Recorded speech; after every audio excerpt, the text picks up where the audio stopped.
Alors, bonsoir à tous. Bienvenue dans cette soirée sur le thème de l'origine de l'univers et de la vie. Plaidoyer en faveur d'une création divine. Est-ce qu'on peut croire aujourd'hui que Dieu a créé l'univers au jour de la science, avec tout ce qui a été découvert, avec nos télescopes, nos microscopes, etc. Est-ce que nous pouvons croire en Dieu? Voici la question qui est posée ce soir et à laquelle je vais essayer de répondre. Donc, je suis enseignant en SVT. J'ai fait ma formation à l'université et j'ai beaucoup, appris, découvert et j'ai encore, continué à découvrir des choses dans la nature et j'ai petit à petit appris aussi à prendre un peu de recul sur ce qu'on nous dit pour approfondir, hem, essayer d'avoir un regard, plus réfléchi sur ce que nous observons. Alors, les connaissances qui vont être partagées ce soir sont des connaissances tout à fait classiques de la science, de connaissances bien établies, heu et donc vous allez voir, ça va vous rappeler beaucoup de choses que vous avez peut-être appris au collège ou au lycée. Je vais diviser cet, enseignement en 5 parties. On va d'abord parler de la création de l'univers, ensuite on parlera de notre planète, l'apparition de notre planète. Ensuite, on va parler de l'apparition de la vie. La vie, hein, on parle d'abord des premières bactéries sur terre, qu'on appelle les cyanobactéries. Ensuite, nous parlons des premières cellules à noyaux, qui seraient apparues bien après, et ensuite des premiers animaux. Donc tout ceci fait partie vraiment de l'origine de l'univers de la vie, donc tout scientifique, heu, connaît, scientifique en tout cas penché sur ce sujet, connaît. Je voudrais d'abord donc parler de ce premier point, l'origine de l'univers. Alors ici, nous voyons, notre galaxie. Nous sommes dans une galaxie. Qu'est-ce que ça veut dire? C'est-à-dire que nous sommes dans un ensemble d'étoiles. Vous voyez, chaque petit point est une étoile. Cet ensemble d'étoiles équivaut en moyenne, hein, pour une galaxie, à peu près à 100 milliards d'étoiles. 10 puissance 11. 100 milliards, c'est quelque chose d'extraordinaire. On voit ici combien elles sont nombreuses. Abraham, à qui il a été dit qu'il ne pourrait pas compter les étoiles du ciel, évidemment, c'était bien, bien juste. Donc notre galaxie s'appelle la Voie lactée elle laisse une traînée, blanche dans, le ciel. Alors ces galaxies sont très nombreuses dans l'univers. Vous en voyez certaines ici, des galaxies spirales. Heu, Elles sont tellement nombreuses qu'elles sont aussi elles-mêmes au nombre environ de 100 milliards de galaxies. Voyez? Il y a 100 milliards d'étoiles en moyenne par galaxie et 100 milliards de galaxies dans l'univers. Quelque chose d'extraordinaire. Ce qui fait que le nombre d'étoiles dans l'univers est de 100 milliards fois 100 milliards. 10 puissance 22. Quand même quelque chose, qui nous dépasse. Vous voyez ici cette merveilleuse image donc, de ces galaxies, hein. Ce sont pas des étoiles qu'on voit, mais des galaxies. Chaque point lumineux est formé en moyenne 100 milliards d'étoiles et c'est assez extraordinaire. Alors, ce qui est intéressant, c'est de parler de Albert Einstein. Cet homme qui, a été réputé comme le plus intelligent de toute la terre, lui qui a, découvert les bases de la théorie de la relativité, ou certaines bases et donc lui-même a découvert quelque chose de très, très important, c'est qu'il y avait un commencement. Il va faire des calculs et élaborer toute une équation, mathématique, heu, sur des lois physiques qu'il observe et il en arrive à cette conclusion: il y a eu un commencement.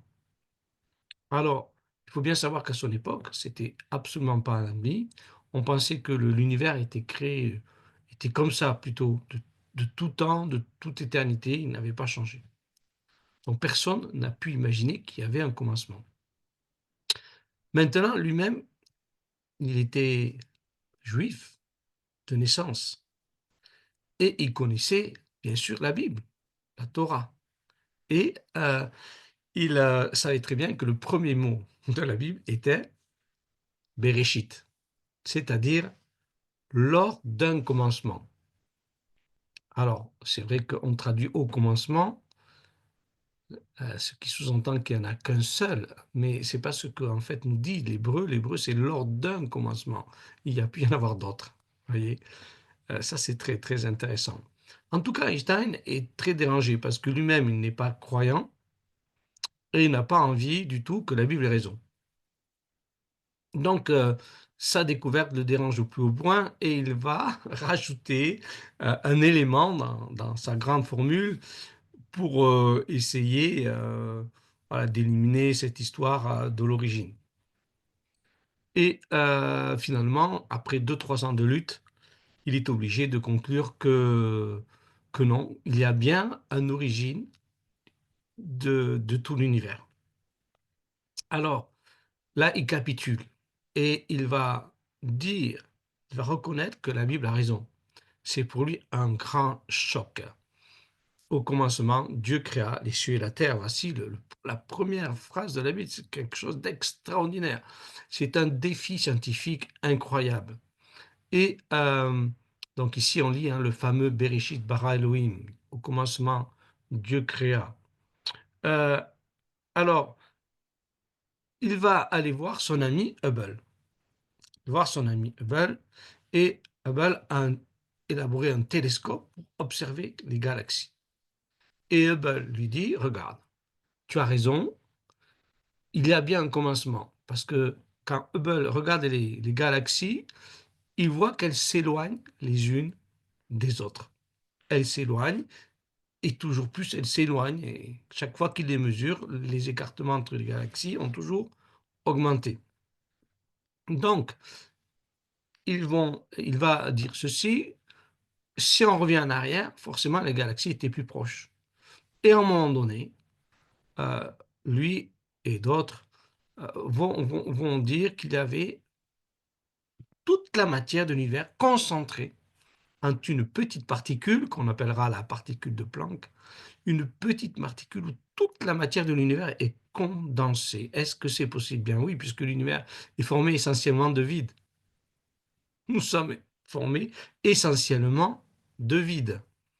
Nous sommes formés d'atomes, il y a un noyau, et l'électron tourne autour de cet atome, et c'est essentiellement du vide.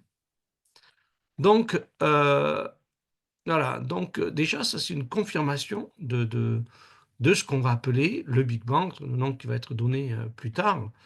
Big Bang qui veut dire un grand boom. Hein. Voilà, c'était quelqu'un qui voulait critiquer cette théorie, puis finalement on a gardé cette expression, le Big Bang. Donc le Big Bang, en fait, correspond à la création de toute la matière de l'univers, voyez, en même pas une fraction de seconde, et toute cette matière est concentrée dans une petite particule qui, hop, se disperse tout à coup, se disperse. Toute cette matière est sous forme de ce qu'on appelle des quarks, et cette matière se disperse dans l'univers. Et on a déjà, voilà, une sorte de nuage, si vous voulez, de particules qui sont des quarks, et ces particules vont s'organiser très rapidement, et en 3 minutes, la plupart des atomes de l'univers sont formés. Hein, c'est-à-dire qu'il s'agit de l'hydrogène et de l'hélium, les atomes les plus simples. Et là, l'univers actuellement est formé de 98% d'hélium et d'hydrogène. Et qui va confirmer aussi cette théorie du Big Bang, hein, c'est la composition actuelle de l'univers. Donc, vous voyez, c'est un petit peu comme une grenade qu'on dégoupille, vous voyez, hein, on la dégoupille et puis les morceaux éclatent et vont dans tous les sens. Et voilà, ça ressemble à notre univers. Donc, au bout de certains temps, quand les galaxies se sont formées, et ces galaxies s'éloignent les unes des autres. Donc voilà, ça c'est ce qu'on appelle la théorie de l'expansion. Hein. L'univers est en expansion, c'est-à-dire un agrandissement perpétuel. Alors, c'est très intéressant parce que cette théorie de l'expansion est soutenue par la Bible d'ailleurs. Regardez bien ce que dit la Bible. Ésaïe 42, verset 5. Ainsi parle l'Éternel, qui a créé les cieux et les a déployés. Ce verbe nata en hébreu qui veut dire étendre, déployer. Job 9 aussi dit la même chose. Seul il étend les cieux. Et il étend, on a l'impression que de voir cette expansion-là sous nos yeux. Ésaïe 51, et tu oublierais l'Éternel qui t'a fait, qui a étendu les cieux et fondé la terre. Vous voyez, pourquoi il parle d'étendre les cieux? C'est quand même extraordinaire, quelle inspiration. Jérémie dit, s'il a créé la terre par sa puissance, il a fondé le monde par sa sagesse, il a étendu les cieux. Et ce terme encore dans Zacharie 12, etc. Donc, vous voyez, la Bible, à plusieurs reprises, utilise ce terme qui nous fait penser donc à ce Big Bang. C'est très, très intéressant. Alors, Einstein va devenir croyant à partir de ce moment-là. Il ne va pas donner de nom à Dieu. Il va dire ceci, l'idée que je me fais de Dieu est une conviction profonde de la présence d'une intelligence supérieure qui est à l'œuvre dans l'univers. C'est magnifique. C'est magnifique. Dieu a touché son cœur. Et il va continuer à croire toute sa vie. Il va avoir des déclarations comme celle-là, même si sa vie ne sera pas toujours, je puis dire, à la gloire de Dieu, mais il va garder cette foi. Et on va ensuite confirmer cette théorie du Big Bang avec, par exemple, en 1965, la découverte de ce qu'on appelle le fond cosmologique diffus. Alors, c'est quoi? En fait, il s'agit d'un reste de chaleur qui s'est propagé à peu près, selon les scientifiques, 300 000 ans après le Big Bang.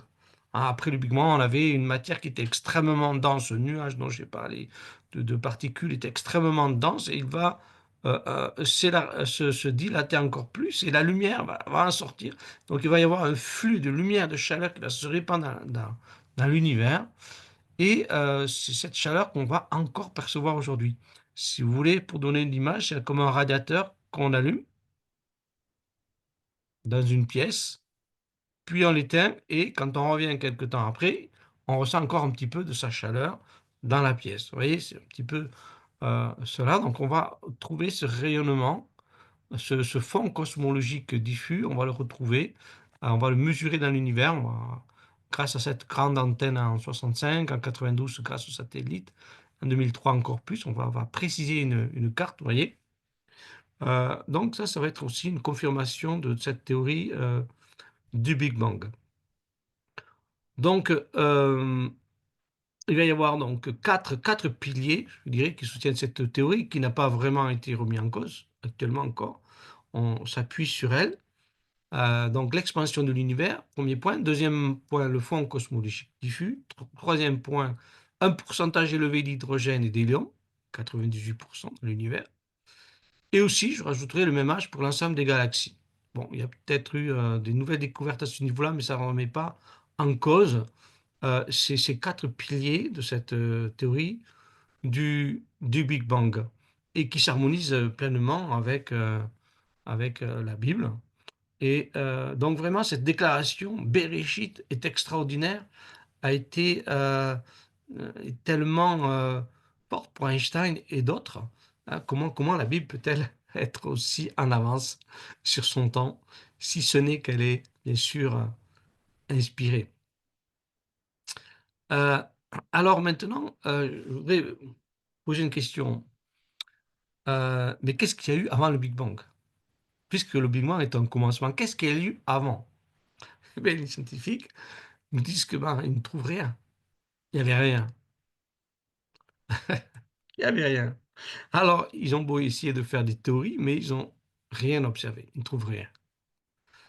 Et c'est là que c'est assez mystérieux. Quand je dis à mes élèves, euh, avant le Big Bang, il n'y avait rien, comment rien peut faire toute la matière de l'univers en même pas une seconde? C'est là que l'intelligence humaine est parfaitement dépassée. En fait, nous voyons tout simplement là une manifestation de l'Écriture, puisque l'Écriture dit que c'est Dieu qui créa les cieux et la terre. Dieu qui est dans l'invisible a créé le visible, c'est ce que nous enseigne la Bible. Hein. Dieu dans l'invisible va créer le visible. Et tout ceci même est confirmé par la science, hein, puisque on sait maintenant que la matière, portée à la vitesse de la lumière, ici vous avez la fameuse formule bien connue, E égale mc2, m c'est la masse de la matière, c c'est la célérité, c'est-à-dire la vitesse de la lumière. Eh bien, si cette matière est portée à la vitesse de la lumière, eh bien, on sait qu'elle peut disparaître. Une petite partie peut disparaître. Ah, c'est ce qu'on appelle aussi l'antimatière. Enfin, voilà, donc les scientifiques, par leur expérience, montrent que la matière peut disparaître. À une époque, on se moquait de l'épître de Pierre, qui dit qu'à un moment donné, tous les éléments issus de la terre vont fondre, vont se dissoudre. On se moquait de Pierre. Parce que vers 1900, on croyait le fameux principe, rien ne se perd, rien ne se crée, tout se transforme. Autrement dit, quand on fait des réactions chimiques, la matière ne disparaît pas, elle se réorganise d'une autre manière, mais les atomes sont toujours là, à l'intérieur.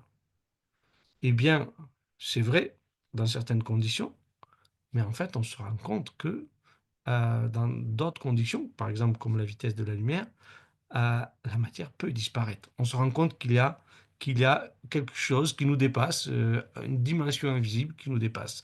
Et cette dimension invisible, ben, c'est là, tout simplement, que règne l'Éternel, le Dieu vivant. C'est là qu'il se trouve, tout simplement. Celui qui croit en la parole de Dieu n'est point surpris par cela, cette dimension spirituelle qu'on peut comprendre quand on tourne son cœur vers Dieu, vers Jésus, vers Yeshua. On ressent cette présence de Dieu dans nos vies quand on lui demande pardon. On ressent cette présence de Dieu, cet invisible vient nous toucher et nos vies sont transformées. Ça, c'est une expérience merveilleuse à vivre. Je ne peux que vous dire que il ne faudrait pas manquer cette expérience. C'est la plus glorieuse expérience que vous pouvez faire dans votre vie. Rencontrer Dieu personnellement. Alors, voyez, la Bible nous parle de cela. Elle nous dit que les cieux ont été faits par la parole. N'est-ce pas merveilleux? Et toute leur armée par le souffle de sa bouche. Donc, quand Dieu parle, il crée toutes ces galaxies, ces étoiles. C'est quelque chose d'extraordinaire par sa puissance. C'est tout ça, le Big Bang, c'est une manifestation de la puissance de Dieu. Parce que, voyez, l'énergie qui est là, pour créer la matière au moment du Big Bang, cette énergie, elle a été absolument colossale, inimaginable. Il faut une énergie extraordinaire pour que toute la matière de l'univers apparaisse en même pas une seconde. Seul Dieu peut le faire. Ceci est cohérent. Pourquoi ne pas croire? C'est beaucoup plus cohérent que rien à créer la matière, n'est-ce pas?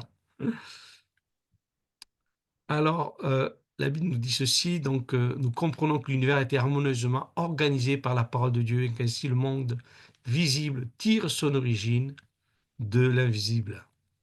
N'est-ce pas biblique, n'est-ce pas scientifique?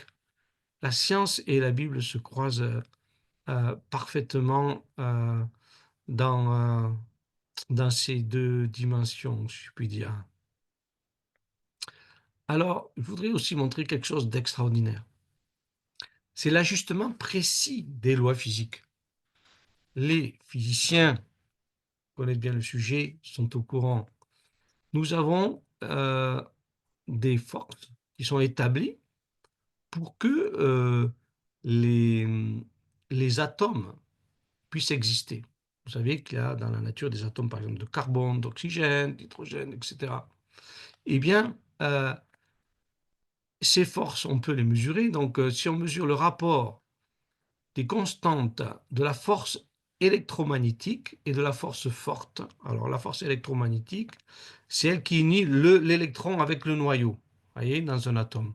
Ah, j'ai dit qu'il y a le noyau qui est central, qui est formé de protons et de neutrons, et l'électron qui, lui, est négatif, le noyau étant positif, tourne autour.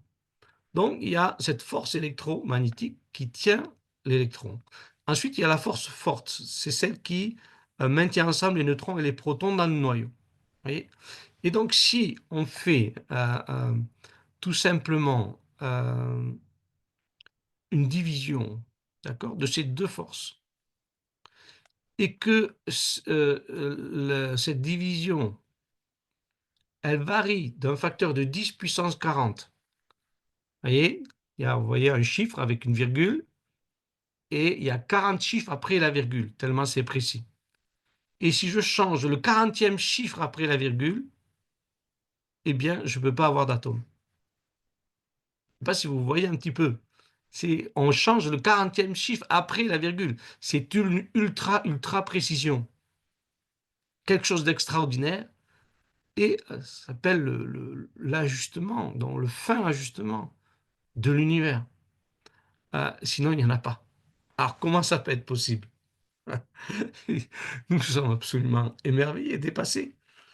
Vous avez aussi un autre calcul, ce qu'on appelle la constante cosmologique. Si elle diffère d'un facteur de 10 puissance 120, dire que si on change le chiffre qui se trouve 120 chiffres après la virgule, eh bien, on ne peut pas avoir de galaxie. C'est quelque chose d'incroyable. Alors bien sûr, souvent, on fait l'autruche, hein, on oublie tout ça, on se dit ça nous dépasse, voilà, mais c'est une réalité à voir en face. Et certains ont élaboré la théorie des multivers, c'est-à-dire d'une multitude d'univers, pour expliquer que pour certains, le hasard ait fait un univers aussi précis, donc ils vont imaginer qu'il y a eu multitude d'univers, et puis qu'à un moment donné, le bon si je puis dire, être sélectionné pour, euh, pour être établi. Mais voilà, cette théorie est totalement euh, non prouvée. On n'a jamais pu voir qu'il y ait d'autres univers. On a déjà du mal à voir notre propre univers. Univers tellement il est grand, hein, on appelle notre univers le visible. Il y a d'autres parties sûrement qui sont invisibles. En tout cas, on n'a jamais pu observer d'autres univers. Donc, vous voyez, ça quand même, ça nous porte à réfléchir. Qui a pu régler avec tant de précision notre univers? Ceci nous appelle à l'humilité. Et moi, personnellement, je m'émerveille de la grandeur de Dieu. Alors, j'aime bien cette phrase d'Einstein. On va la lire. Je ne suis pas athée, je ne pense pas que je puisse me considérer comme un panthéiste, dit Einstein. Il répond à la question: croyez-vous en Dieu? Le problème en jeu est trop vaste pour nos esprits limités. Nous sommes dans la position d'un petit enfant qui entre dans une immense bibliothèque remplie de livres écrits dans de nombreuses langues. L'enfant sait que quelqu'un a dû écrire ces livres. Il ne sait pas comment. Il ne comprend pas la langue dans laquelle ils sont écrits. L'enfant soupçonne vaguement un ordre mystérieux dans le rangement des livres, mais ne sait pas lequel. C'est, il me semble, l'attitude de l'être humain, même le plus intelligent envers Dieu. Nous voyons l'univers merveilleusement arrangé et obéissant à certaines lois, mais nous pouvons seulement vaguement comprendre ces lois. C'est beau, c'est l'émerveillement d'Einstein. Il est resté un grand scientifique et à la fois comme un enfant qui s'émerveille, tellement il est dépassé par la complexité et la beauté de cet univers. Alors, on a fini notre premier thème. Euh, je continue, Euh, moins qu'il y ait des questions. oui, et une question. Quelle différence que tu fais entre une galaxie et les étoiles? Quelle différence? Ah, bonne question. Alors, euh, une étoile est, comment dirais-je, un élément producteur, un astre, donc producteur de lumière.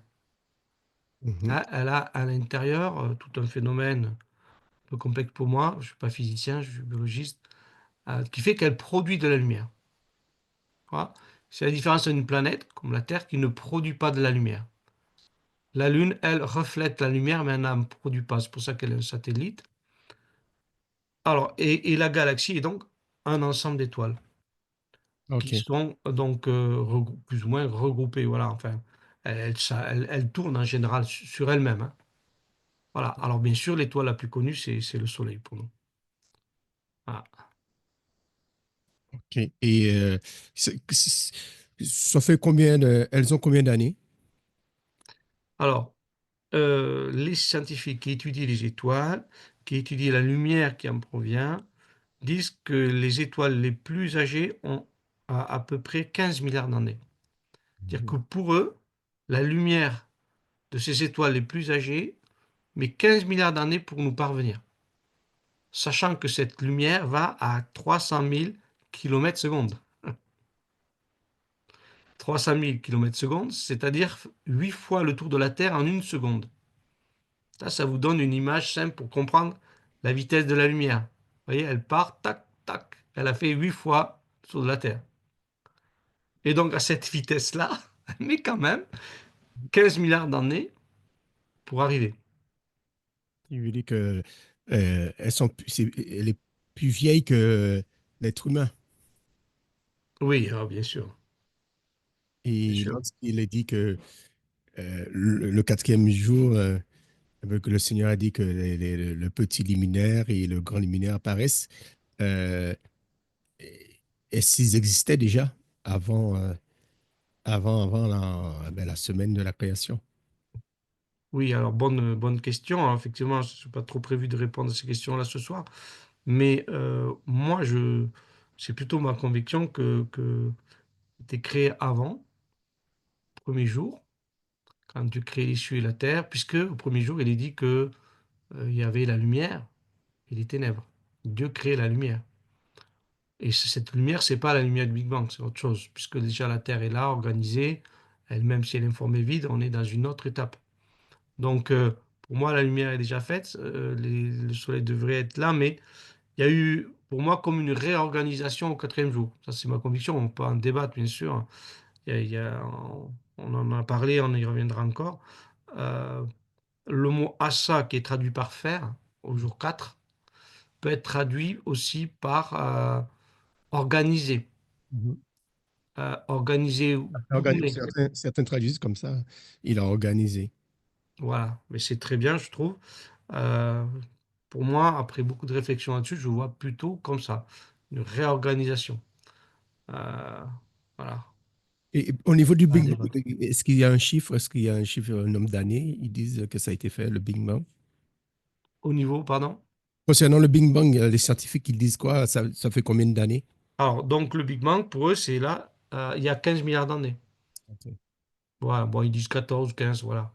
Donc, c'est, voilà, donc, juste un petit peu avant les premières étoiles. Voilà. Et par rapport à la Terre, qu'est-ce qu'ils disent, les scientifiques? C'est les galaxies ont existé avant ou la Terre est... Alors, donc, notre galaxie serait moins vieille, mais non, la Terre aurait 4,6 milliards d'années pour les scientifiques, hein. Mhm. Mhm. Voilà. Ah bon, après, ces calculs, bon, toujours prendre avec précaution, parce que on peut des fois faire des erreurs dans le sens qu'il suffit une petite erreur dans le calcul pour que les chiffres voilà, soient un petit peu grossis. Mais voilà, il doit y avoir quand même une partie de vérité dans ces chiffres, parce que de toute façon, quand on observe la lumière, et les astrophysiciens le savent, quand on observe la lumière qui vient des étoiles, on peut déjà quand même faire une estimation sur la distance à laquelle se trouve l'étoile, et se dire, voilà, elle a mis tant de temps pour arriver. Après, il y a une théorie qui dit que, voilà, il y a l'effet comment dirais-je, que l'univers est créé avec un aspect âgé alors qu'il ne le serait pas. Ça, c'est encore un autre débat. C'est-à-dire que Dieu aurait fait déjà parcourir toute cette distance à la lumière, elle n'aurait pas eu besoin de la parcourir. Mais bon, là, c'est toute une théorie bon, que je ne partage pas, mais ouais, c'est intéressant d'y réfléchir en tout cas. Intéressant d'y réfléchir, hein, ça peut être. Ah, il faudra y revenir, oui. Ok, merci. Voilà, merci pour les questions et bienvenue au nouveau. Alors, on continue sur notre deuxième point. Je voudrais qu'on se concentre sur euh, la planète Terre. Alors, euh, il est dit dans Genèse chapitre 1 que au commencement, la Terre était informe et vide. On ne comprend pas exactement ce que ça veut dire. Est-ce que c'était un peu comme une nébuleuse qu'on voit ici, vous voyez, une sorte de masse informe et vide. Une nébuleuse, c'est informe et vide, c'est un peu ce qu'on peut dire. Ou est-ce que c'était plus avancé? J'ai l'impression que c'était plus avancé. Euh, mais bon, voilà, donc c'est parfois un petit peu délicat de le dire. Vous voyez, donc on voit le système solaire ici se former dans ces images. On a un nuage de poussière qui se met à tournoyer et petit à petit, il y a des planètes qui se forment et le Soleil au centre. Ce sont des modèles hein, qu'on peut avoir de la formation du système solaire. Alors ce qui est intéressant, c'est que pendant longtemps, les scientifiques ont dit que l'eau qui est sur la Terre vient des météorites qui ont bombardé la Terre. Alors, ils se basent sur des échantillons de météorites qu'on trouve et pour essayer de soutenir cette théorie. Maintenant, c'est intéressant qu'ils soient en train de changer leur théorie, leur pensée, et certains ont dit que en fait, non, cette eau qui est terrestre, vu les nouvelles données qu'on a, ne proviendrait peut-être pas des météorites, mais tout simplement, cette eau serait là dans ce fameux nuage initial de notre système solaire. Et d'ailleurs, je trouve ça très intéressant parce que ça se rapproche de ce que l'apôtre Pierre nous dit, hein, qui dit que notre Terre est tirée de l'eau et formée au moyen de l'eau. Vous voyez, il ne dit pas que l'eau vient des météorites, il dit qu'elle elle est tirée de l'eau, notre Terre. Et c'est vrai qu'il y a beaucoup de H, d'hydrogène et oxygène sur notre planète. Il y en a vraiment beaucoup, ce sont les éléments majeurs. Et donc, c'est intéressant donc, de voir l'évolution de la pensée scientifique et de voir ce que Pierre nous dit. Alors, maintenant, je voudrais vous montrer la beauté de notre planète, de notre système solaire. Déjà, le système solaire, euh, ici, dans notre galaxie qu'on a reconstituée, hein, constitution, on ne peut pas la prendre en photo, bien sûr. Aucun satellite n'est sorti de notre galaxie, elle est trop, trop grande, bien, bien trop, trop grande. Euh, donc, déjà, le Soleil se trouve quand même éloigné du trou noir. S'il était trop proche du trou noir, il serait aspiré, et nous avec. Ensuite, il se trouve dans une zone aussi éloignée de ce qu'on appelle les supernovas. Les supernovas sont des étoiles qui explosent, qui sont extrêmement dangereuses et qui nous anéantiraient. Donc déjà, on est bien situé dans notre galaxie, voilà, pour qu'il y ait la vie. Euh, Ensuite, bien sûr, tout le monde le sait, il faut la bonne distance entre la Terre et le Soleil. Donc, je pense que un petit schéma juste pour se rafraîchir la mémoire, mais vous voyez, la Terre ici se trouve on va dire, à peu près 0,2 milliards de kilomètres du Soleil. Vous voyez. Vénus, qui est un peu plus proche, à peu près 0,1 milliard de kilomètres, ben, Vénus se trouve à peu près 40 degrés en moyenne. Je crois que ça serait très difficile pour nous de vivre à 40 degrés. Et Mercure se trouve à 170 degrés à peu près. Donc là, on est grillé. Hein, c'est comme si on est dans le four, 170 degrés. Et au contraire, si on était à la place de Mars, vous voyez, Mars se trouve à moins 60 degrés. Donc là, on est congelé, il n'y a pas de vie possible. Donc, bien sûr, cette distance est très importante pour donner à la Terre la bonne température pour la vie, puisque pour la vie, il faut qu'il y ait quand même de l'eau liquide, n'est-ce pas, pour que la vie soit possible sur notre Terre. Ensuite, on parle de l'effet de serre. Cet effet de serre est très important, puisqu'il va réguler justement la température de notre planète. Notre température devrait être de moins 18 degrés. Et grâce à l'effet de serre, elle est à peu près à 16 degrés actuellement, en moyenne, la température de notre planète. Euh, L'effet de serre, c'est quoi? C'est un peu comme quand vous rentrez dans une voiture l'été, hein, elle est chaude, vous rentrez dedans, ouais, vous sentez cette chaleur qui est emprisonnée par les vitres. D'accord? Donc ici, ce qui joue le rôle de vitre, c'est l'anosphère en fait. L'anosphère qui nous entoure.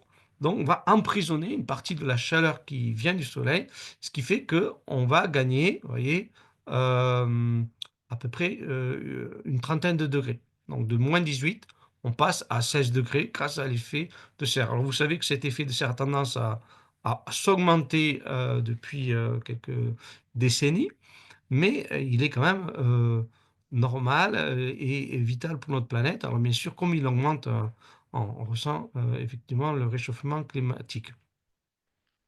Alors, il est quand même un bienfait, cet effet de serre. Et je voudrais parler maintenant d'un autre bienfait, c'est le rôle de Jupiter. Alors, vous avez ici le système solaire, vous avez donc la Terre, avec enfin, le Soleil au centre, avec Mercure, Vénus, Mars, et vous avez ici Jupiter, qui est beaucoup plus loin. Et tous les petits points blancs qui se trouvent là, ce sont des astéroïdes, hein. Les astéroïdes sont d'énormes rochers qui peuvent aller jusqu'à 9 km de diamètre, qui circulent tout autour, là. Ouais, ils font le tour du Soleil, comme les autres planètes. Ouais, ils tournent quand même beaucoup, vous voyez, ça fait tout un nuage de rochers qui circulent. Et quand ces rochers se cognent, ils se cassent, et les petits débris vont dans tous les sens, et ça s'appelle des météorites. Vous voyez. Donc, les météorites que nous recevons. Maintenant, il est clair que si on était dans le nuage, vous voyez, d'astéroïdes, ben, on prendrait tellement de météorites sur notre planète que voilà, on ne pourrait pas vivre, hein. On serait perpétuellement bombardé par des météorites, ce serait totalement invivable. Et qu'est-ce qui nous protège? Eh bien, c'est Jupiter, parce que Jupiter est une grosse planète, donc il fait que tout ce nuage d'astéroïdes reste éloigné de nous. Vous voyez?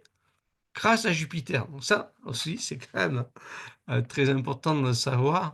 Sinon, bah, il y a pas de vie sur Terre.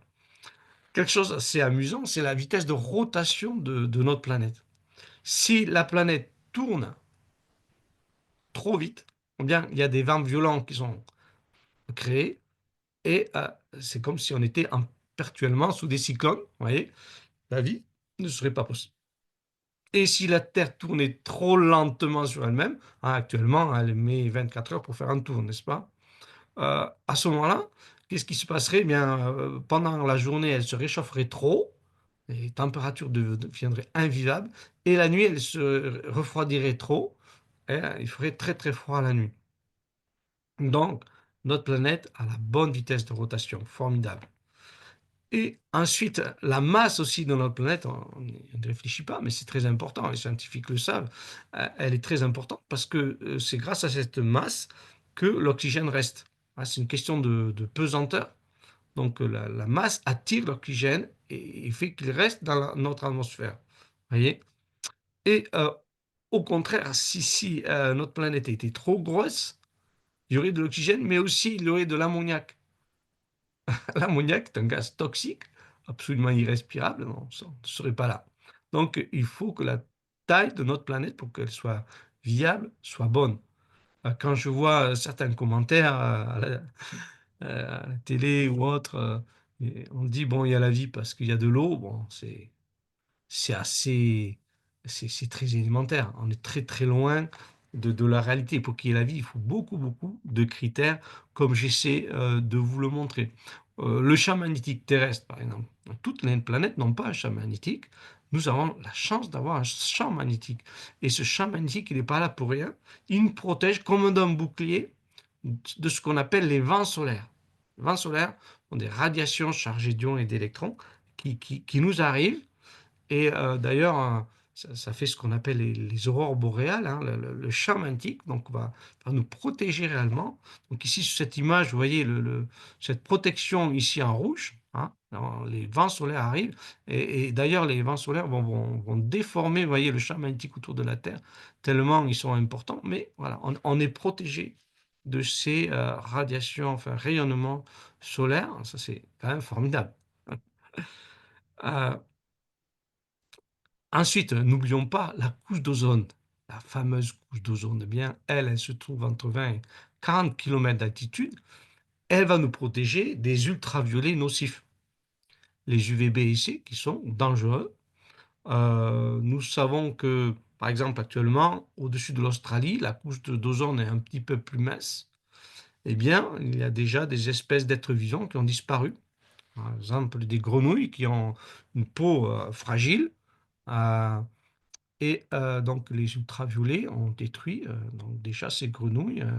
Nous savons que bon, si cette couche de protection disparaît, on va avoir beaucoup de cancers de la peau, etc. Donc la vie sur Terre va être extrêmement compliquée. S'il n'y avait pas eu cette couche d'ozone, d'ailleurs, hein, les premières molécules auraient été détruites, comme l'ADN. Donc, voilà, cette couche est fondamentale aussi pour la vie, et toutes les planètes n'ont pas une couche d'ozone. Alors, il y a un scientifique qui s'est amusé à faire un calcul, hein, je puis dire, et il a essayé de calculer la probabilité qu'il y ait une planète comme la nôtre. Déjà, il faut une galaxie spirale, vous savez, avec des bras hein, qui tournent. 10% de chances qu'il en soit ainsi. Une bonne position entre le Soleil et la galaxie, on en a parlé tout à l'heure, 20% de chances qu'il en soit ainsi. Une seule étoile dans notre système solaire, 20% de chances qu'il en soit ainsi. Le bon âge pour le Soleil, 40% de chances. La bonne masse de Soleil, la bonne couleur d'étoile, la bonne distance Terre-Soleil, on en a parlé. La bonne variation de cette distance, ouais, parce qu'elle change un tout petit peu hein, selon les saisons. La bonne inclinaison de l'axe terrestre. L'effet d'albédo, c'est-à-dire qu'on a beaucoup de surface terrestre blanche et ça reflète la lumière, ça évite aussi le réchauffement terrestre. Hein. Ce sont tous les pôles, l'Antarctique et l'Arctique, hein, avec leur couleur blanche qui, à cause de la glace, hein, ça reflète la lumière et ça nous protège aussi d'un excès de chaleur. La bonne vitesse de rotation, la bonne pesanteur en surface, le champ magnétique, la présence de Jupiter, l'effet de serre, etc. La transparence de l'atmosphère. Et si l'atmosphère n'est pas transparente, on n'y verrait rien. La vie ne serait pas possible. La bonne quantité d'oxygène, la pression atmosphérique, etc. Il y a au total une quarantaine de critères indispensables pour qu'il y ait la vie. Alors, les amis, quand on entend, j'ai entendu encore dernièrement une vidéo là-dessus, une scientifique dit, bon, qui est la vie, il faut l'eau. Hein. Elle parlait de Mars. Bon, on a trouvé de l'eau sur Mars, oui, d'accord. Hein. Oui, c'est bien, formidable, mais pas pour autant qu'il y a de la vie sur Mars. Il y a tellement de critères nécessaires.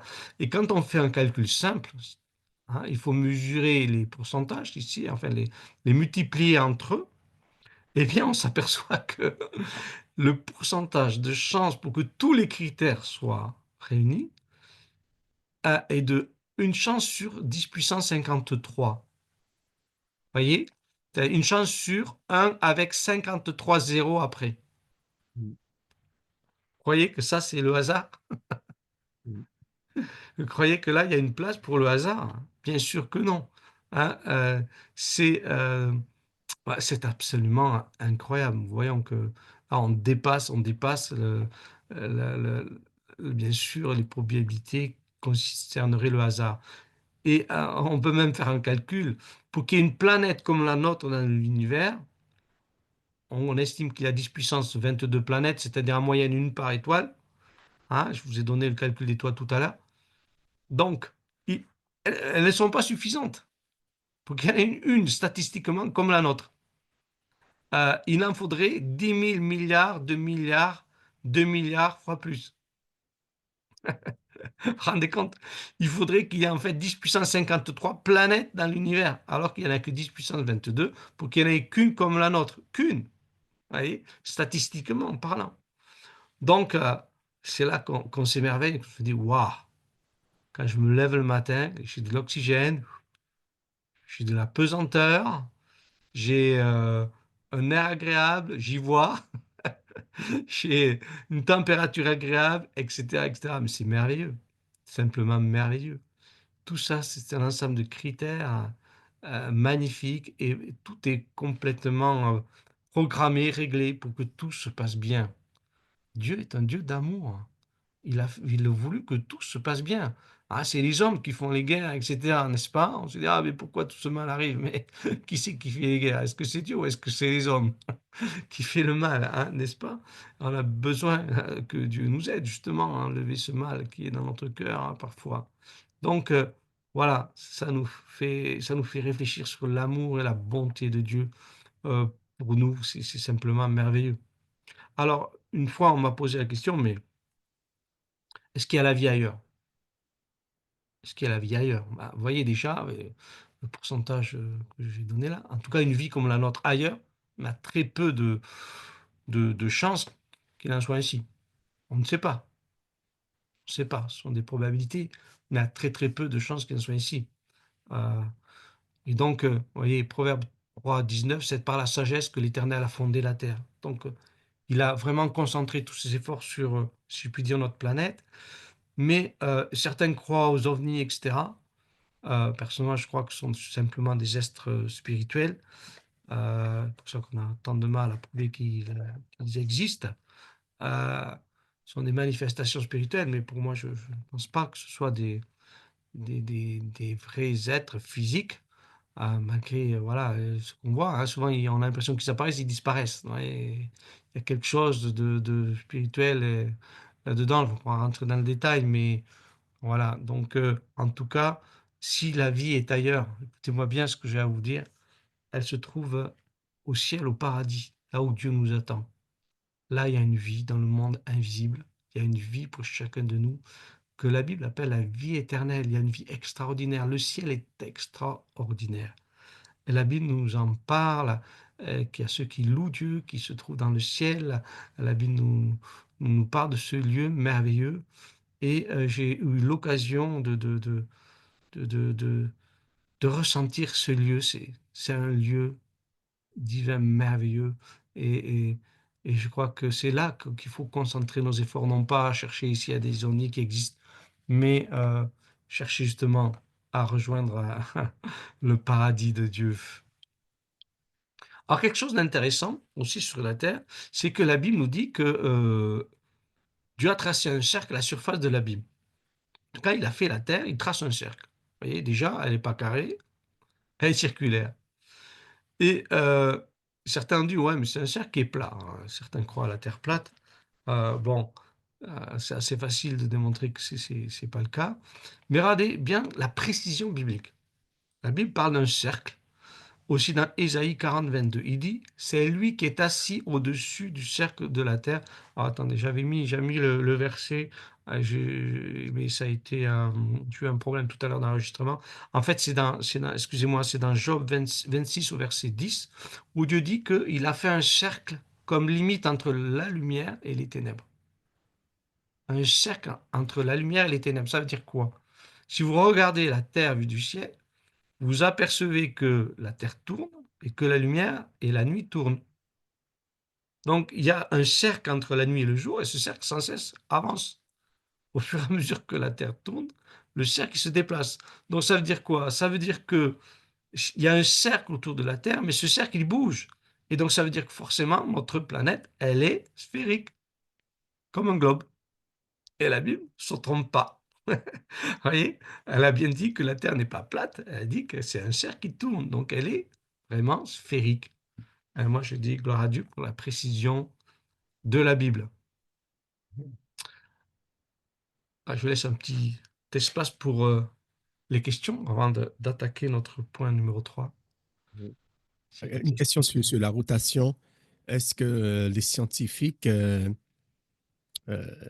depuis quand ils observent la rotation, est-ce que la vitesse de la Terre, la rotation de la Terre et mais des autres planètes aussi, mais c'est surtout la rotation de la Terre et de la Lune autour de la Terre, est-ce qu'il y a des changements voilà, de vitesse? Alors, oui, euh, il y aurait un très très léger ralentissement. Alors, je ne suis pas un spécialiste de la question. Certains donc, ont essayé de mesurer la longueur du jour, en fait. Hein. Donc, la longueur du jour aurait un petit peu augmenté, c'est-à-dire que la Terre met un petit peu plus de temps pour faire la rotation sur elle-même. Alors bon, il y a différentes études qui ont été faites là-dessus, mais bon, il y aurait un léger ralentissement. Voilà, je ne veux pas approfondir, mais effectivement, c'est tout à fait réel ce que tu dis. Mm. Et par rapport à la Bible, quand il dit qu'il a mis le petit et le grand luminaire pour fixer les temps, Euh, Oui. bon, là, on voit que un tour de soleil, ça fait une journée, voilà, de 24 heures.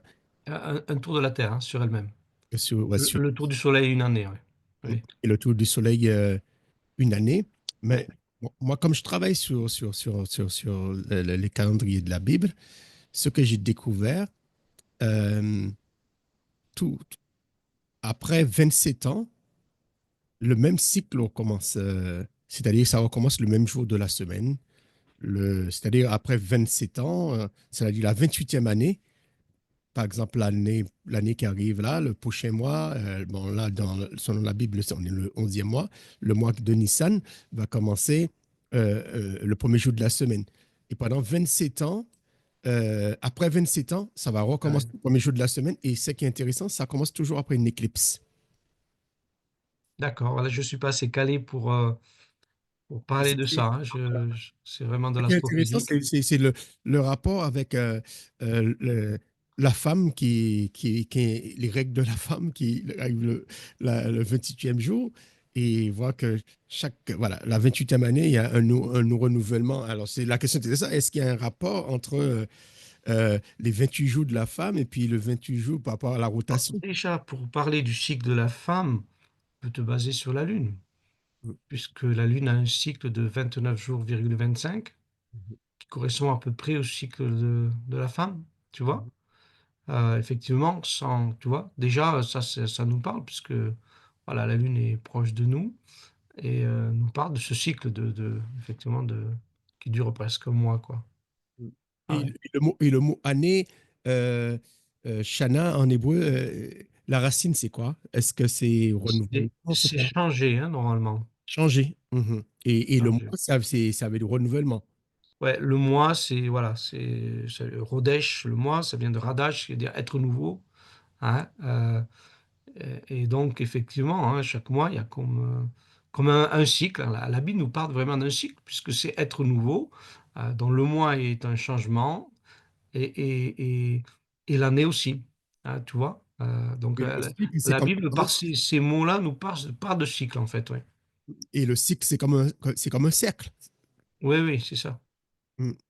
Oui, Est-ce qu'on peut parler perpétuel. de, est-ce que pour le cycle de la femme, est-ce qu'on peut parler de euh, le cycle de la femme, est-ce qu'on peut parler comme si c'est un cercle, c'est tous les 28 jours. Oui, oui, oui, oui. Ah oui, Est-ce qu'on peut parler de renouvellement aussi? Parce qu'une ah femme, oui, tout elle à fait. ne peut pas enfanter.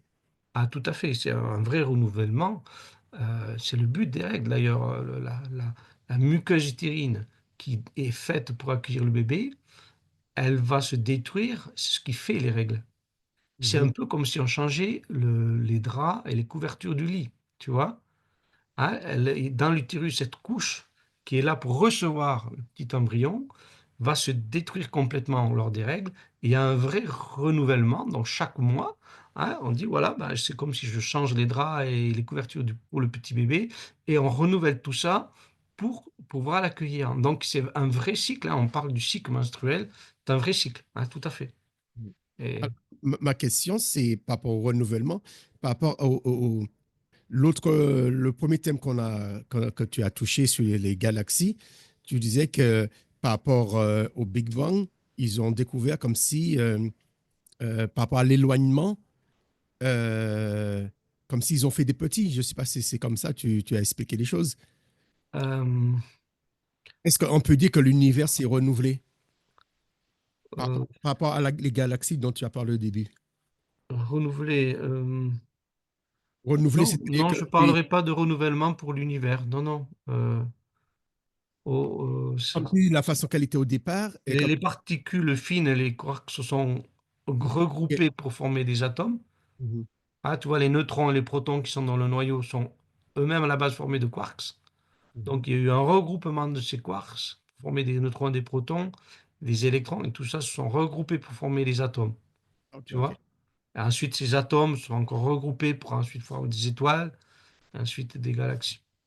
Mais on voit bien que le fait pour tout ce qui est rotation, euh, il faut une forme aussi, parce qu'il faut une forme qui soit un cycle, qui soit un rond, qui soit voilà.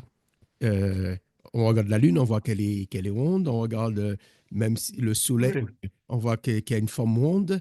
La Terre, on voit, bon, même si certains disent que c'est juste un cercle, et on voit la forme ronde pour pouvoir, voilà, elle n'est pas triangulaire, et pour oui, oui. pouvoir avoir une vitesse régulière, je veux dire.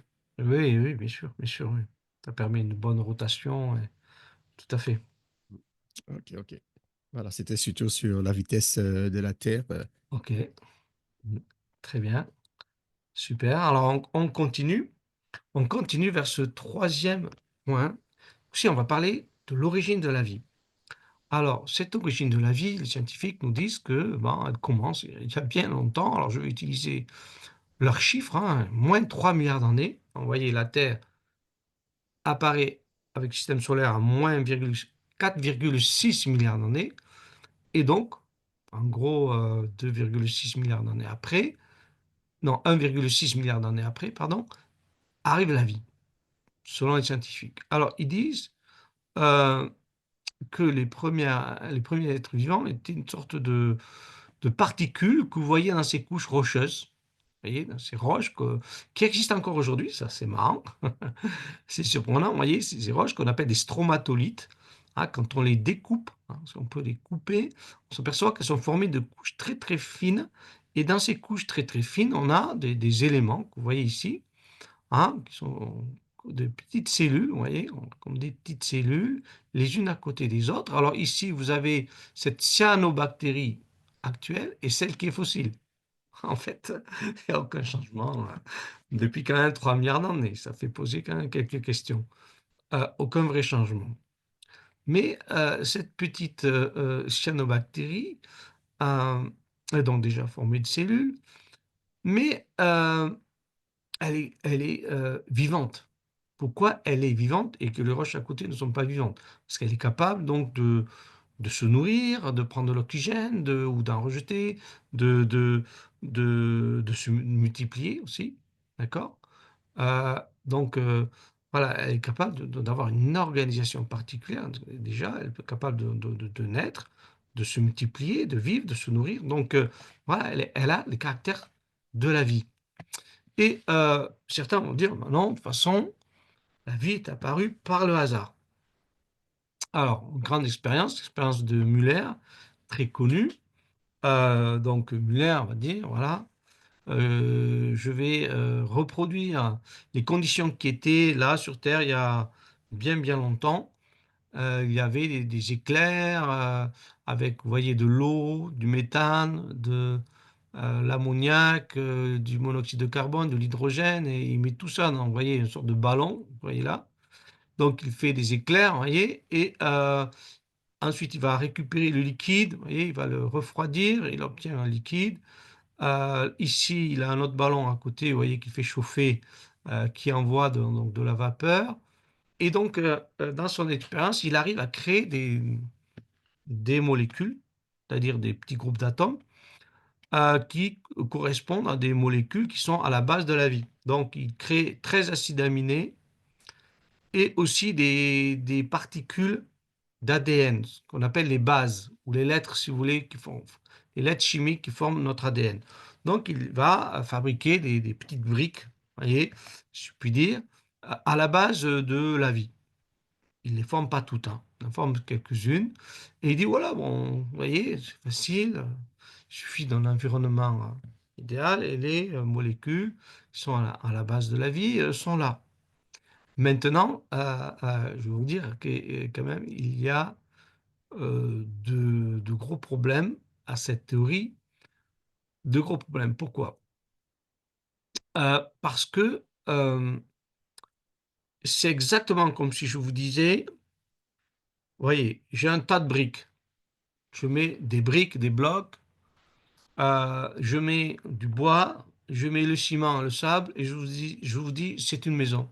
Est-ce que vous allez me croire? Potentiellement une maison, mais pour l'instant, c'est un tas désorganisé. Et ce n'est pas une maison.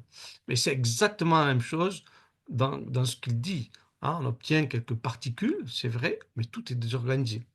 Et on est loin d'avoir une cellule vivante. très très loin. Euh, et c'est ça que je voudrais vous montrer. Déjà, dans une cellule, tout est organisé de manière extrêmement compliquée. Chaque petit point ici représente une protéine qui a un rôle précis. On appelle ça aussi des enzymes. Euh, elles vont transformer des substances. Par exemple, vous avez la fabrication des vitamines, des sucres, des graisses, etc.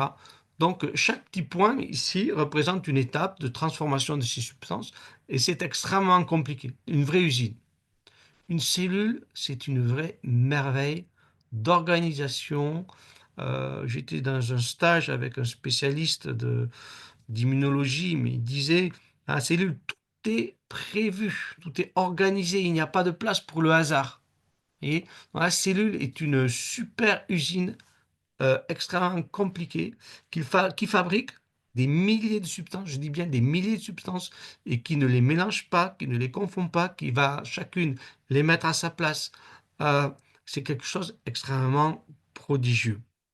Donc, vous voyez, l'univers est aussi prodigieux, autant prodigieux dans la grande dimension, les galaxies, que dans sa petite dimension, dans l'infiniment petit. Alors maintenant, je vais vous montrer quelque chose. Euh, Voici ici une protéine. Une protéine est formée d'acides aminés. Vous voyez, les fameux acides aminés que Muller aurait fabriqués. Il en a fabriqué 13, il en existe 20, donc il en manque quand même quelques-uns. Mais ces acides aminés, ils sont dans un ordre précis. Vous voyez, une protéine a en moyenne 400 acides aminés. Donc, comment donner le bon ordre à ces acides aminés? S'ils ne sont pas dans le bon ordre, la protéine ne peut pas s'enrouler complètement, correctement et elle ne peut pas exercer son rôle.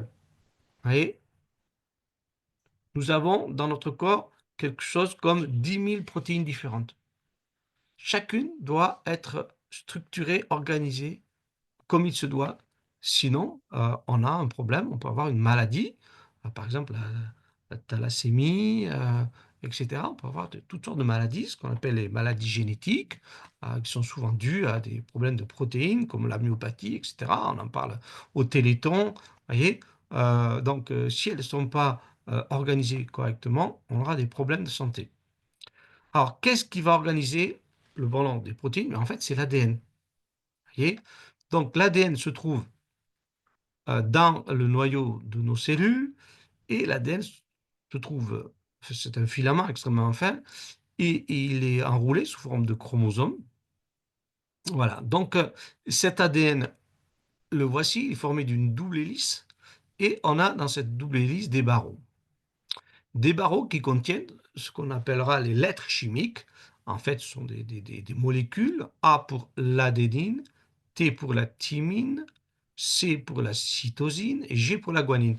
Il y a 4 lettres chimiques. 4. Et à partir de cela, on a un vrai alphabet, un vrai langage dans l'ADN, c'est ça qui est prodigieux. Donc maintenant, on a des machines extrêmement performantes pour lire l'ADN. Vous avez ici une page d'ADN qui contient 2000 lettres. Vous voyez, sachant que notre ADN à nous, il a 3 milliards de lettres. Ce qui représente 1,5 million de pages comme ça. Faites le calcul. 3 milliards de lettres divisé par 2000, c'est tombé sur 1,5 million de pages comme ça. Dans chacune de nos cellules, vous avez 1,5 million de pages comme ça. C'est fou. Même les puces électroniques sont battues par l'ADN. Euh, Question de, comment dirais-je, de contenance d'informations, l'ADN est plus puissant que nos puces électroniques qu'il y a dans nos ordinateurs, nos téléphones portables. La nature nous a battus littéralement.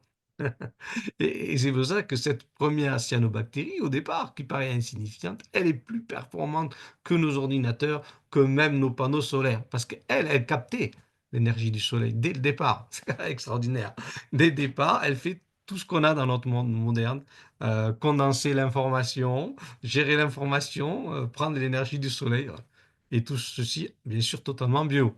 Là, elle nous a encore battus. Donc, cet ADN, voilà, avec le code génétique, euh, c'est absolument passionnant. Et ce code génétique est lu 3 lettres par 3 lettres. Vous voyez? Alors ici, j'ai un mot, c'est le mot GAT.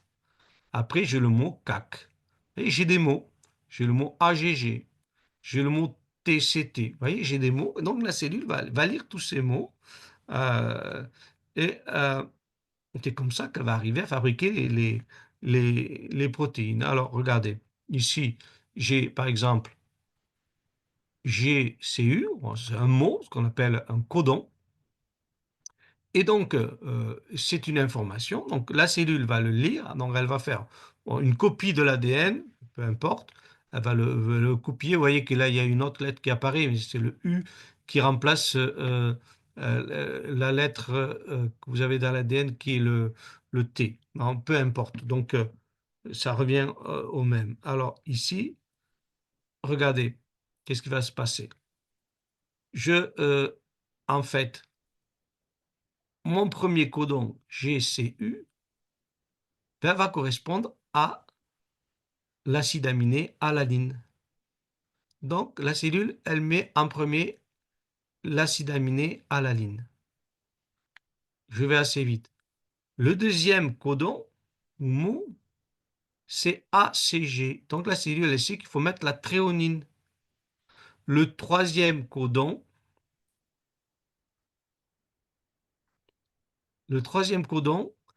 c'est GAG. Donc, la cellule, elle va mettre comme acide aminé la glutamine. Je vous ai dit qu'il existe une vingtaine d'acides aminés, vous voyez? Donc, et ainsi de suite. La cellule va construire sa protéine avec à peu près 400 acides aminés. C'est quand même une grosse molécule, vous voyez? C'est énorme, 400 acides aminés. Et tout ceci doit être bien ordonné. Donc, tout ceci est bien organisé. Et c'est là que, voilà, on peut faire quelques calculs.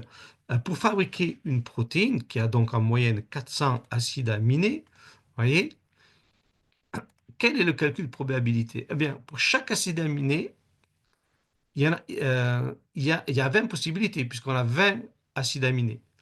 Hein. Ces 20 possibilités, elles sont à mettre en exposant 400, puisque c'est 20 possibilités fois 20 possibilités fois 20 possibilités, etc., etc., 400 fois. Mhm. Donc la probabilité d'avoir la bonne protéine, c'est de 20 puissance 400. Alors je ne vous dis pas le chiffre, bien sûr, absolument énorme qu'on a, et c'est là qu'on voit que la place au hasard n'y est pas. N'y est pas. C'est extrêmement complexe. Donc, la vie et toutes ces molécules, euh, la vie est qualifiée par ce qu'on appelle l'hypercomplexité. L'hypercomplexité nous montre que le hasard ne peut pas avoir fait la vie. Quand on dit, voilà, pour qu'il y ait la vie, il faut un peu d'eau, c'est ridicule, absolument ridicule. Le niveau de complexité de la vie est bien au-dessus et nous part d'un créateur extrêmement intelligent, extrêmement sage et puissant. C'est un autre niveau. Il faut quand même voir les choses en face. Et quand je parle de cela parfois à mes élèves, je les fais réfléchir. Ils sont contents. Ce sont des jeunes, ils ont envie de réfléchir, de voir les choses en face. Et ça leur parle particulièrement. Euh, donc, voici une citation de Edwin Hubble, qu'on a cité tout à l'heure. Croire que la vie est apparue par le hasard, c'est croire qu'en jetant des lettres d'imprimerie, elles vont retomber en formant un livre écrit et compréhensible.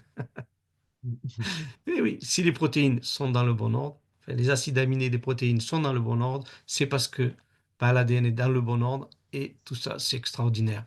Parce qu'il faut, rien que pour l'homme, 3 milliards de lettres. Pour une simple cyanobactérie, on estime qu'il en faut au moins 2 millions, quelque chose comme ça. Euh, Ça représente déjà beaucoup. Donc ça veut dire que le premier livre à la base de la vie devait contenir à peu près euh, c'est quelque chose comme une centaine de pages, c'est-à-dire comme un petit livre de poche, voilà. C'est comme si ce petit livre de poche apparaît comme ça, par hasard, écrit correctement. Et tout ceci, c'est l'ADN de notre cyanobactérie de départ. Et on ose dire que c'est le hasard qui a fait ce petit livre. Je crois qu'on a du mal à voir les choses en face. Mais quand on cherche vraiment la vérité, quand on veut chercher Dieu, on veut chercher la vérité, eh bien, je crois qu'on va regarder les choses en face et voir que ça nous dépasse et que seul le Créateur a pu faire tout cela. Et des scientifiques le savent quand même, et ils savent que ça nous dépasse, et ils disent, bon, ben la vie est venue d'ailleurs, puisque c'est pas le hasard qui l'a fait. Certains continuent à dire que c'est le hasard, mais il y en a beaucoup qui savent bien que, bon, on a un gros problème avec le hasard, tellement les choses sont bien faites. Et ils vont donc chercher la vie ailleurs. On a construit des énormes, vous voyez, paraboles pour écouter tous les bruits qui viennent de l'univers. Et depuis des années, des décennies, on écoute, on n'a rien trouvé de, comment dirais-je, réel comme message qui viendrait de l'univers. Rien trouvé de réel. Alors, on a peut-être voilà, des gens qui nous disent des ondes existent, etc. Mais chaque fois eux les attraper, ils disparaissent. Donc, moi, je pense que oui, qu'il y a la vie dans un monde spirituel, mais pas dans un monde réel. C'est autre chose. Et en tout cas, tous ces paraboles nous montrent bien que la vie dans l'univers, ça me bien, bien difficile à trouver. Alors, certains ont dit, mais non, la vie s'est créée sous terre. Une nouvelle théorie qui est sortie en 2013. Voilà. Bon, c'est une théorie. On essaie de résoudre le problème comme on peut quand on est, si je puis dire, athée. Et regardez bien ce que Dieu dit. Au commencement était la parole et la parole était Dieu. Toutes choses ont été faites par elle. Rien de ce qui a été fait n'a été fait sans elle. Évangile de Jean, chapitre 1, verset 1. J'aimerais vous dire quelque chose à ce niveau-là. Le Dieu que je sers m'a parlé à mon cœur. Et il m'a montré ceci, m'a fait comprendre ceci, c'est que l'ADN, il est le fruit de la parole de Dieu. Voyez, Dieu a son Fils, c'est la parole, sa parole. C'est une parole extrêmement puissante. C'est pas une simple parole comme ça. C'est une parole de Dieu. La parole de Dieu, elle est puissante. Elle est totalement puissante, infiniment puissante. Et cette parole est venue s'incarner sous forme d'ADN. Voyez, dans chacun de nous, dans chaque être vivant, il y a de l'ADN. Donc Dieu, par sa parole, il a donné l'ordre à chaque être vivant. À la fougère, il a donné l'ordre sous forme d'ADN pour qu'elle soit une fougère. Voyez, c'est la parole de Dieu, elle est organisatrice. Il donne l'ordre au lapin qu'il soit un lapin. Il y a tout dans l'ADN du lapin pour qu'il soit un lapin. Et il a mis tout dans notre ADN pour qu'on soit un homme.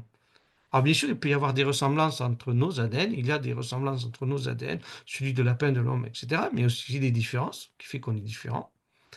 Et voilà, c'est ce mystère incroyable de la Bible qui se traduit par l'ADN. On n'arrivera jamais à comprendre d'où vient l'ADN, parce qu'il vient de Dieu lui-même, de sa parole. Et jamais l'homme ne pourra comprendre. Et c'est pour ça qu'il est dit que tous les mystères de la création sont cachés en Christ. Tout est caché en Christ. Il est la parole. Il a créé les choses. Si on ne croit pas à l'invisible qui crée le visible, on ne peut pas comprendre. On ne pourra pas comprendre avec tous nos télescopes, nos microscopes et tout ce qu'on voudra. On comprend plutôt que les choses sont tellement complexes que ça nous dépasse complètement. Les gens qui étudient l'ADN, c'est merveilleux. À un moment donné, on dit il y a 23 000 gènes chez l'homme. Et puis, finalement, ils ont vu qu'entre ces gènes-là, fondamentaux, il y en a 4 milliards autres. Ils sont complètement dépassés, émerveillés. Alors, on étudie, on découvre toujours. Mais ça reflète la sagesse infinie de notre Créateur, simplement. Alors, je laisse un petit peu place aux questions pour ce thème, vous voyez, sur l'origine de la vie, avant de continuer. Oui, alors, parce que lorsqu'on parle de la vie, il y a la vie animale, il y a la vie des végétaux, et peut-être il y a d'autres. Je sais pas si on peut parler de la vie pour les pierres. Mais ma première question, est-ce que c'est que les espèces animales qui ont l'ADN? Ah Ouais. non, non. Ton Est-ce que l'ADN, tu vas le trouver dans les espèces animales et végétales. c'est végétal? Ouais, les deux. Et même bon, tous les microbes, même les virus. On va trouver de l'ADN ou de l'ARN, mais c'est très proche. Et oui, tous les microbes en contiennent. Toute forme de vie contient de l'ADN ou Par de contre, l'ARN qui est tout ce très qui est proche. les pierres, est-ce que... Alors, le monde minéral n'en contient pas. Et c'est justement ce qui fait la différence entre le monde minéral et le monde vivant, qu'on appelle organique. Tu vois, et il n'en contient pas. Voilà, on peut contenir des petites particules, mais il ne contient pas le vrai ADN avec toute son organisation. Mm. Alors, tu as parlé d'organisation lorsque tu as parlé des cellules, euh, mais est-ce qu'on retrouve, par rapport, en faisant un parallèle avec l'univers, est-ce qu'on retrouve cette même organisation, c'est-à-dire lorsqu'on regarde l'organisation des fois il y a des alignements des planètes, hein. Dernièrement, on avait plusieurs planètes qui étaient alignées. Euh, Est-ce que Oui, ça, oui. on retrouve. On va parler de l'alignement des chromosomes tout à l'heure. Effectivement, il y a des alignements, il y a bah, des sphères comme le noyau est une sphère, il y a enfin, un monde extrêmement compliqué. Je ne sais pas si c'est vraiment comparable, en tout cas extrêmement complexe, mais en tout cas très organisé et très fonctionnel. Et pour revenir sur l'alignement des planètes, tout cela, est-ce que ça se passe toujours euh, je parle au niveau temps, hein, pas au niveau, pas, pas au calendrier grégorien, mais au niveau du temps, le nombre de jours, lorsqu'on compte en jours, est-ce que ça s'aligne toujours, voilà, ça respecte un nombre de temps par rapport. Non, à ce niveau-là, non, je ne peux pas dire. Ok. Non, il n'y a pas de temps fixé. On ne peut pas parler de régularité. Même si on parle de cycle cellulaire, je ne pense pas qu'on puisse parler de temps vraiment précis.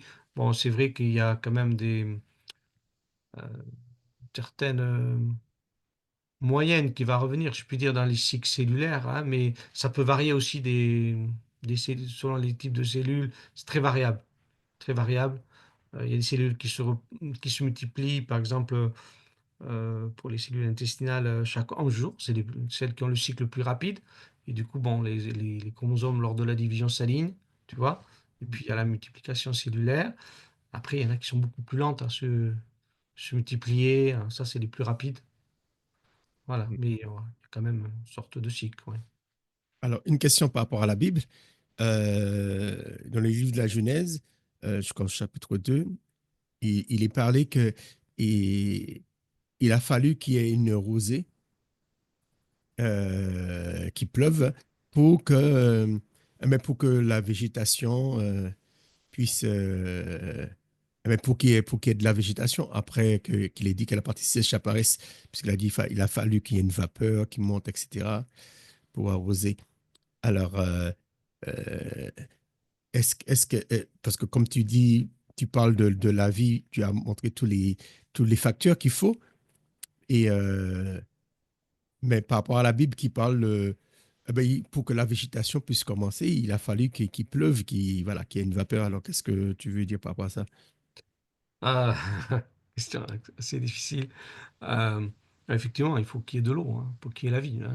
Toutes les plantes et tous les animaux qui vivent par des microbes ont besoin d'eau.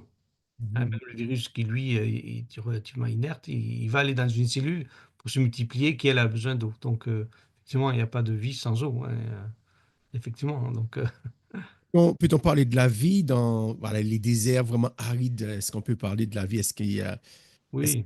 est-ce qu'il y a de la vie quand même dans des déserts?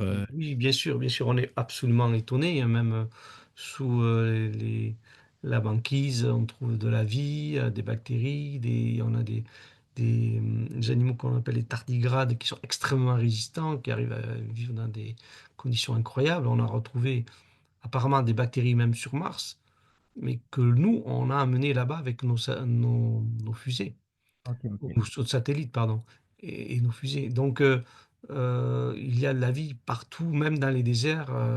Il y a souvent des épisodes de pluie, très occasionnels, mais quand il y a des épisodes de pluie, on voit les graines qui germent, une vie qui apparaît, et puis qui est capable de résister pendant de longs mois en attendant de nouveau un autre moment de pluie.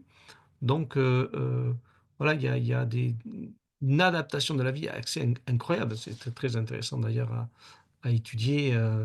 Dans tous les milieux terrestres, on peut trouver de la vie. Oui. Et comment la science explique cela? C'est-à-dire que dans un désert, il y a du sable et il suffit de l'eau et qui est quelque chose qui est de la vie. Et comment ils expliquent d'où ça vient? Parce que l'eau. Alors, tu as des animaux qui sont capables de vivre sans boire. Ah. Par exemple, la gerboise ou spermophile, qui est capable d'uriner très très peu. Elle a un rein qui est spécial, qui est adapté, donc elle est capable de prendre l'eau qu'elle récupère des graines dans le désert, tu vois, de ce qu'elle mange. Donc elle va prélever cette eau, elle va l'économiser au maximum. Donc elle urine très très peu. Donc voilà, elle est adaptée hein, à ce milieu-là.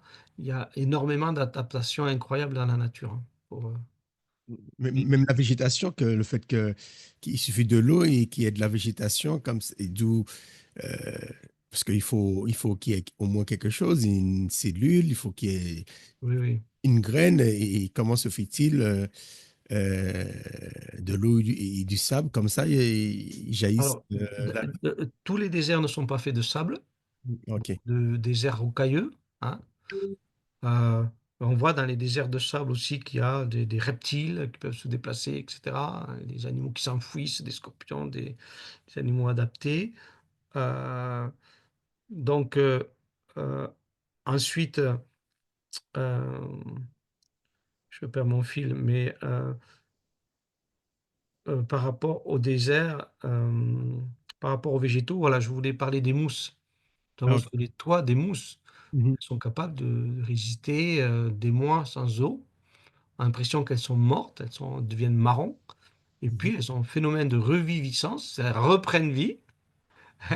Dès que l'eau arrive, voilà, c'est son capacité de résister, vraiment incroyable, hein. C'est comme le tardigrade, ce petit animal qui représente un ourson microscopique. On se rend compte qu'il est il est capable de résister dans des conditions inimaginables, de température incroyable, hein. Et d'ailleurs, il est très étudié.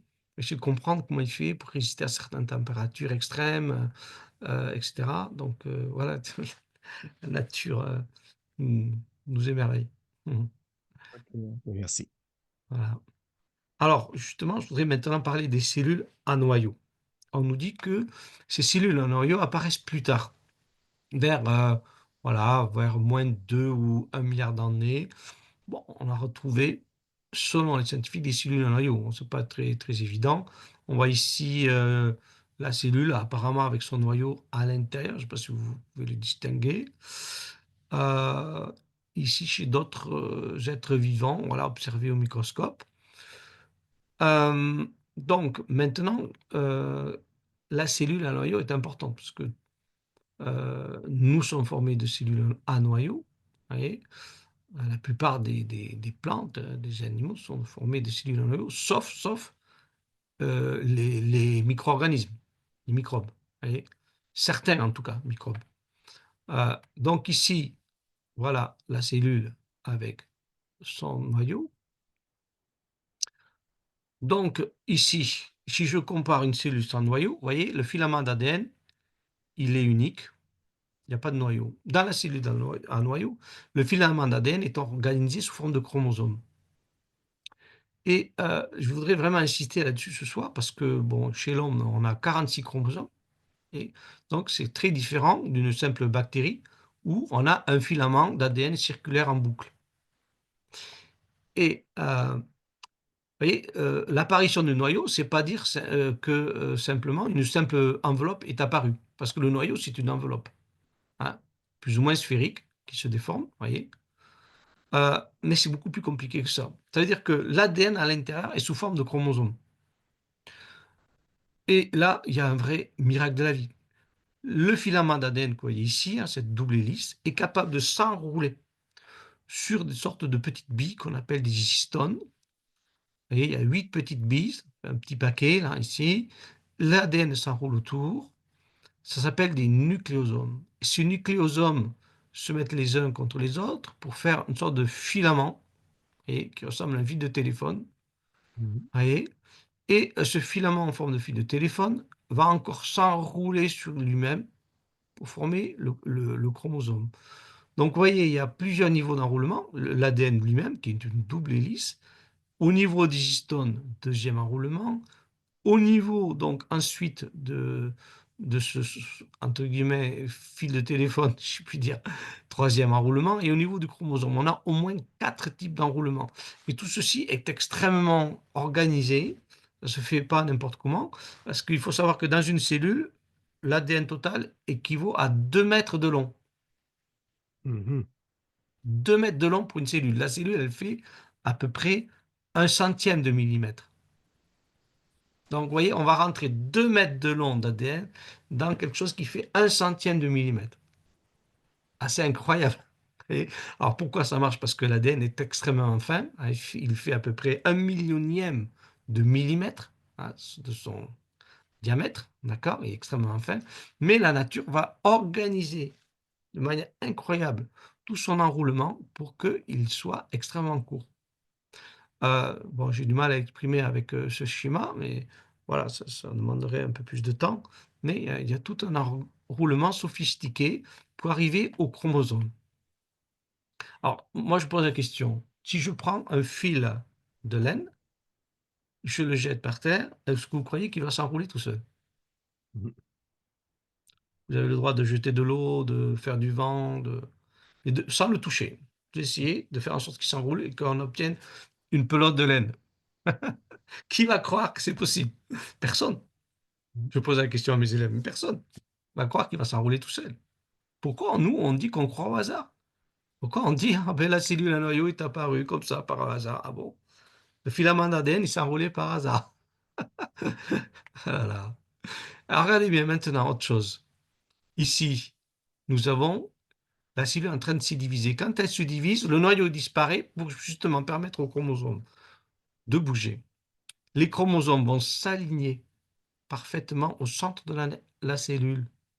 Ils sont attachés à des petits filaments qui vont les tirer de chaque côté. Tout ceci est hyper organisé. Est-ce que vous croyez que si je prends des pelotes de laine, chez l'homme, on a 46 chromosomes, je prends 46 chromosomes, je les jette par terre et j'attends qu'ils s'alignent tout seuls. Est-ce que vous croyez que ça va se faire par le hasard? Sincèrement. Posons-nous un peu et réfléchissons. Ben non, personne ne va croire ça. Moi, je demande ça à mes élèves, ils me disent, mais non, hein, ils vont me dire, mais il faut être fou pour croire ça. Et pourtant, les grands scientifiques ont dit, voilà, la cellule au noyau est arrivée par le hasard. Ah bon, c'est sûr? Bien réfléchir à ce que tu dis. Aïe, aïe, aïe, aïe, aïe, aïe. Maintenant, il y a un autre miracle de la vie incroyable. Je trouve ça merveilleux. On parle de la méiose. Peut-être que vous avez appris ça sur les bancs du collège ou du lycée. La méiose, la fameuse division cellulaire qui crée les spermatozoïdes et les ovules. Qu'est-ce qui se passe dans cette division cellulaire? Les chromosomes se mettent deux par deux, deux par deux. Ils sont capables de se reconnaître. Les deux chromosomes d'une même paire, c'est-à-dire ceux qui ont la même longueur, parmi les 46 chromosomes que nous avons, hein, il y a 23 paires. Ils vont se reconnaître tout seuls, ils vont se mettre en paire tout seuls. C'est incroyable quand même. Imaginez, je prends 23 paires de chaussures. Je les jette par terre, j'en fais un énorme tas. Hein, et je peux jeter de l'eau, je peux faire du vent, ce que vous voulez, et je vais attendre que par le hasard, elles se mettent toutes par paire. Vous y croyez ça? Qui va y croire? Soyons sérieux, personne. Personne. Donc ça fait pleurer quand les scientifiques disent, mais c'est le hasard qui a fait tout ça. Ah bon? Celui qui est sincère, il voit la vérité en face. À un moment donné, tu te dis, mais un créateur, il est là, hein, je ne le vois pas, il est dans les visibles, il est là. Ils se mettent deux par-dessus, c'est totalement incroyable. Totalement incroyable. Et pourtant, on étudie ça, collège ou lycée, on dit, bon, mais ils se mettent deux par deux, ah bon, ça à réfléchir que c'est un miracle de la vie total. Et on ne voit pas toujours les merveilles de Dieu qui nous entoure. Hein, comme je vous ai parlé de cet univers, de cette planète, c'est simplement merveilleux quand on prend le temps d'y réfléchir. Alors, je vais vous parler encore d'autre chose. Je vous parle de la différence entre les bactéries, qui sont des cellules sans noyau, et des cellules à noyau. Regardez ici une bactérie en train de fabriquer ses protéines. Eh bien, la bactérie a son filament d'ADN au centre, là, vous voyez. On a l'ARN, qui sont des copies de l'ADN, voyez, des copies de parties qu'on appelle les gènes. Donc, l'ARN, vous voyez, est en train de se former, il s'allonge petit à petit. Et vous voyez, les petits points noirs ici sont les protéines.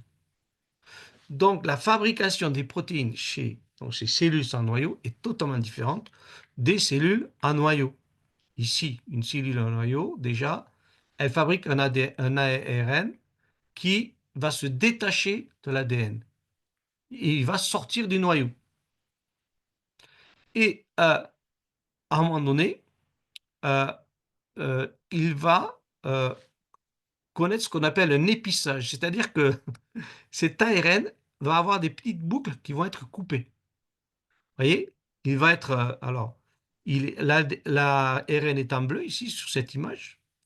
Donc, il va former des boucles et ces boucles vont être éliminées et il ne va rester que l'ARN en rouge. Tout ceci est savamment orchestré, euh, extrêmement précis. Hein. La cellule, c'est vraiment, si je puis dire, ce qu'elle fait. D'accord?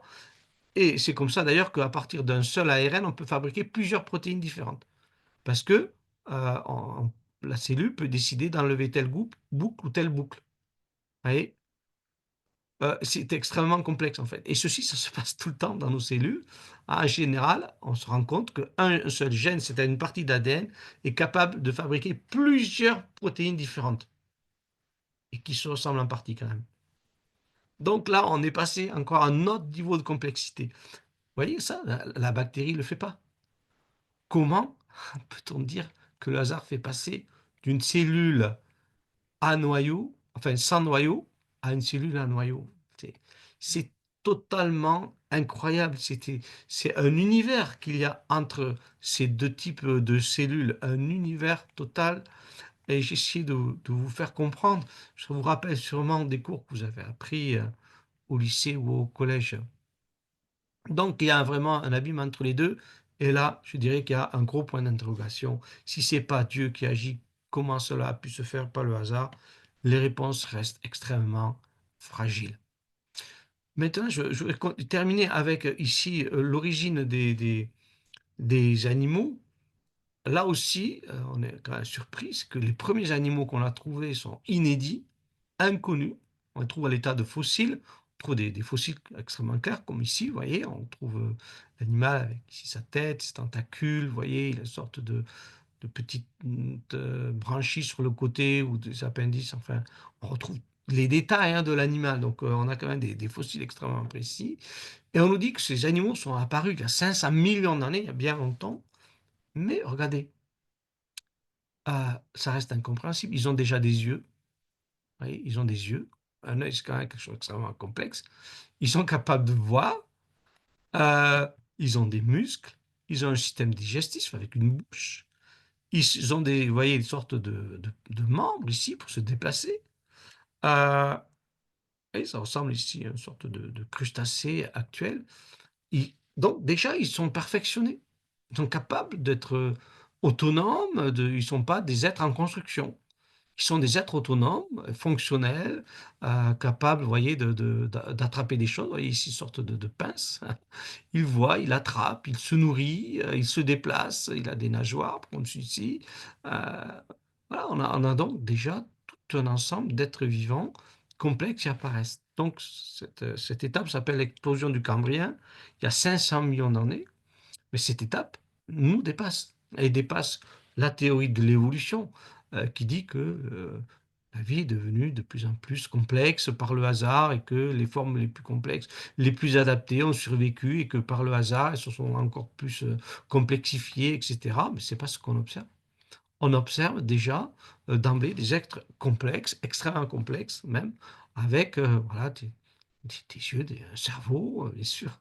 C'est quelque chose assez inimaginable, très, très, très, très, très surprenant.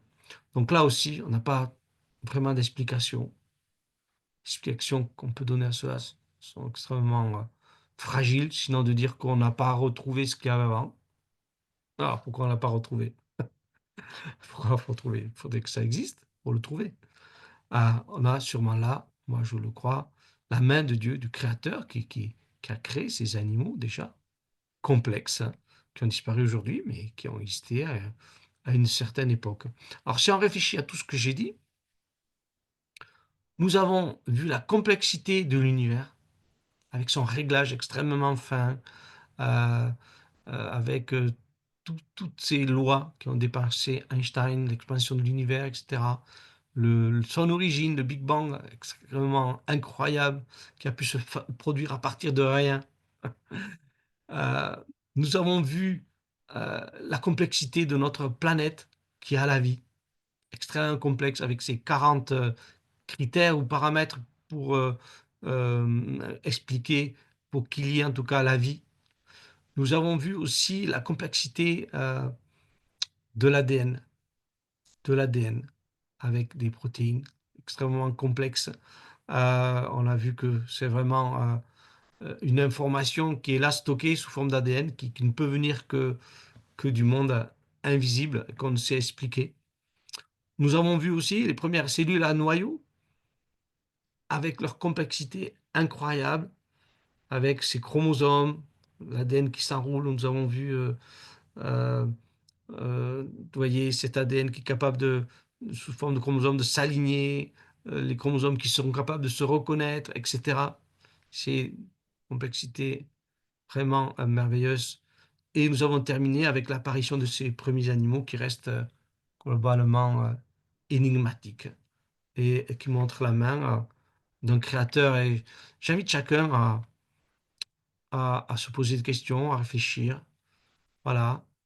Depuis la création du monde, les perfections invisibles de Dieu, sa puissance éternelle et sa divinité se voient dans ses œuvres quand on y réfléchit. Romains 1, 20.